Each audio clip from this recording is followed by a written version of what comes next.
Welcome to ఓటెన్ TV news. గత 5 సంవత్సరాలుగా ఆంధ్రప్రదేశ్ రాష్ట్రంలో ఎస్సీ, ఎస్టీ పారిశ్రామికవేత్తలకు ప్రభుత్వ ఇన్సెంటివ్స్, సబ్సిడీలు సకాలంలో విడుదల చేయాలి. ఎస్సీ, ఎస్టీ పారిశ్రామికవేత్తల అసోసియేషన్ శనివారం గాంధీనగర్ ప్రెస్ క్లబ్ లో ఏర్పాటు చేసిన పాత్రికేయుల సమావేశంలో association organisation secretary Bharat Ramesh మీడియాతో మాట్లాడుతూ, గత 5 సంవత్సరాల నుండి మా పరిశ్రమకు వేతనాలకు ప్రభుత్వం నుండి రావాల్సిన ఇన్స్టిట్యూట్ సబ్సిడీలు సకాలంలో విడుదల కాకపోవడం వల్ల వేలాది కుటుంబాలు తీవ్ర ఆర్థిక సంక్షోభాన్ని ఎదుర్కొంటున్నాయన్నారు.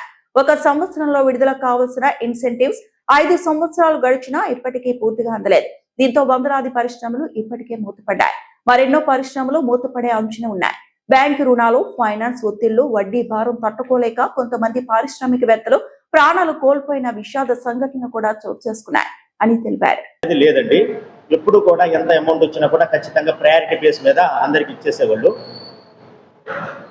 గత ప్రభుత్వంలో జగన్మోహన్ రెడ్డి గారు 22లో సబ్సిడీలు ఇచ్చి 3 సంవత్సరాలు బకాయిలు పెట్టి మమ్మల్ని ఇబ్బంది పెట్టినారు.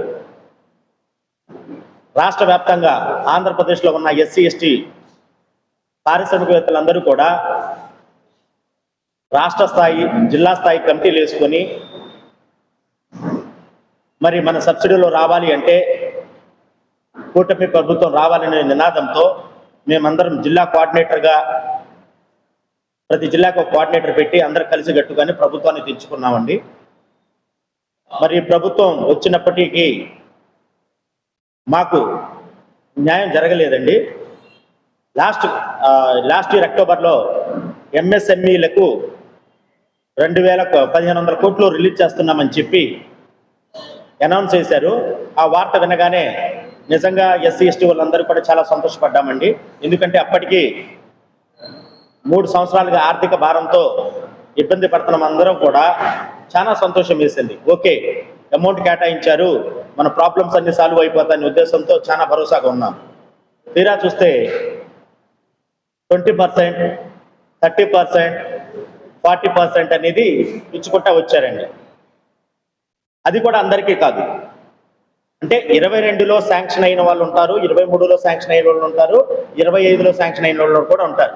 కానీ ఒక ప్రయారిటీ లేకుండా, ఒక సీనియారిటీ లేకుండా, ఒక స్పష్టమైన ఒక మార్గం లేకుండా ఇష్టం వచ్చినట్లుగా 22ఓడికి ఇవ్వకుండా 24, 25 ఇచ్చేశారు.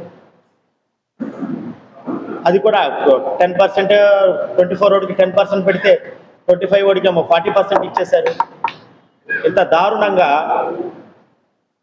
మరి సబ్సిడీలు పడిన వెంటనే మాలో అలజడి మొదలైంది. అసలు ఏంటి ఇది, ఎట్లా వేస్తున్నారు అమౌంట్? మనకి రావాల్సిన అమౌంట్లు 100% ఇవ్వాలి. అలాంటిది పర్సంటేజ్ విధానం కొత్తగా చూస్తున్నాం. పాలసీ స్టార్ట్ అయిన కాడ నుంచి ఈ రోజు వరకు కూడా ఎవరు కూడా పర్సంటేజ్ విధానాన్ని ఫాలో అవ్వలేదు. ఎంత ఫండ్ ఉంది, వాళ్ళ దగ్గర ఉన్న ఫండ్ను బట్టి ప్రయారిటీ బేస్ ఇచ్చేవాళ్ళు. ఆ ఫండ్ 23 వరకు వచ్చినా, 24 వరకు వచ్చినా కూడా ఒక ప్రయారిటీ బేస్ ఫాలో అయ్యేవాళ్ళు. సో మాకు హోప్ ఉండేది, ఓకే ఫండ్ లేదు, 23 వరకు వచ్చింది, 24 వరకు వచ్చింది, నెక్స్ట్ లిస్ట్లో అయినా మనం ఉన్నామనేది ఒక హోప్ వచ్చింది. ఎప్పుడైతే 22ఓళ్ళకి, 23ఓళ్ళకి ఇవ్వకుండా 24, 25ఓళ్ళకి ఆ 10%, 20%, 40% కొట్టేశారో అందరికీ కూడా రాష్ట్ర వ్యాప్తంగా అందరూ కూడా ఒకేసారి కలుగు తిన్నాము. అసలు ఏంటి, ఎవరికి వేస్తున్నారు, ఏంది, ఏ బేస్ మీద వేస్తున్నారు అర్థం కాకుండా కేవలం అధికారులు వాళ్ళు కమిషన్లకు కక్కుర్తిపడి ఇష్టం వచ్చినట్లుగా, అడిగినట్లుగా, ఇష్టం వచ్చినట్లుగా వేసేసారండి. మేము నిలదీశాం. రాష్ట్ర వ్యాప్తంగా ఎస్సీ, ఎస్టీలు అందరూ కూడా ఏపీఐఎస్సికి వెళ్ళి నిలదీశాము. నిలదీసిన రోజున అధికారులు నోట్లో నుంచి మాట లేదు. మాకు తెలియదండి, పై వాళ్ళు అంటున్నారు, మాకు తెలియదండి, వీళ్ళకేమని వీళ్ళు అంటున్నారని. దగ్గరగా 750 కోట్లు మాకు బకాయి ఉంటే అందులో 250 కోట్లు పోయినసారి రిలీజ్ చేశారండి. అది కూడా స్పష్టంగా పంచకుండా వాళ్ళకి ఇష్టం వచ్చినట్టు పనిచేశారు. సో అదొక ప్రాబ్లంతో వందలాది యూనిట్లు ఇప్పటికే మూతపడ్డాయండి. ఈ ఆర్థిక భారం తట్టుకోలేక మాకు వాస్తవానికి ఏంటంటే ఈ పరిశ్రమలు స్థాపించే కెపాసిటీ మాకు లేదండి. ప్రభుత్వం మేము మీకు సబ్సిడీ ఇస్తాము, మీరు స్థాపించే పరిశ్రమల్లో 45% మేము మీకు సబ్సిడీ ఇస్తాము అని ప్రోత్సహిస్తే మన రాష్ట్ర అభివృద్ధికి ఉపయోగపడుతుందన్న ఉద్దేశంతో మేము పరిశ్రమలు స్థాపించాము. మాకు ఆ స్తోమత లేకపోయినా అప్పులు తెచ్చి బంగారాలు తాకట్టు పెట్టి తీసుకొచ్చి పరిశ్రమ స్థాపించాం. ఒక్క సంవత్సరం కాలంలో ఇవ్వాల్సిన సబ్సిడీ అమౌంట్లని గత 5 సంవత్సరాలకి ఇవ్వకపోతే మా పరిస్థితి ఏంటి? ఈ రోజున పిల్లలు బాధలు ఎట్లా ఉన్నాయంటే కేవలం స్కూల్ ఫీజులు కూడా కట్టుకోలేని పరిస్థితికి వచ్చాము. ఈవిడ మా ఆవిడ గారండి.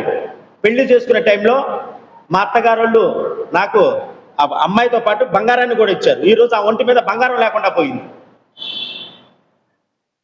ఇది నా ఒక్కడి పరిస్థితే కాదండి, రాష్ట్రంలో ఉన్న ఎస్సీ ఎస్టీ పారిశ్రామికవేత్తలు అందరి పరిస్థితి ఇదే. మీరు ధర్నాకి మేము ఇప్పటికే చాలా సార్లు ధర్నాలు చేశాము, వినతి పత్రాలు ఇచ్చాము, ర్యాలీలు ఇచ్చాము. అక్కడ వచ్చిన 2000 మంది అయినా 1000 మంది అయినా ఒక్కడి ఒంటి మీద కనీసం ఒక కాసు బంగారం కూడా ఉండదండి. ఆ పరిస్థితికి దిగజారిపోయాము.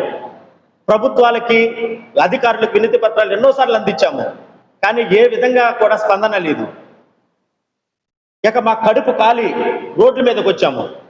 గత 18 రోజులుగా ఏపీఐసి ఎదురుగుండా ధర్నా చేస్తా ఉంటే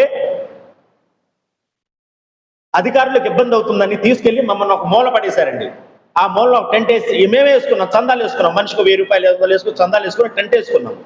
టెంట్ వేసుకొని గత 18 రోజులుగా కంటిన్యూ ధర్నాలు చేస్తా ఉన్నా కూడా ఇప్పటికీ ప్రభుత్వం స్పందించలేదు అంటే ఒక్కసారి ఆలోచించండి.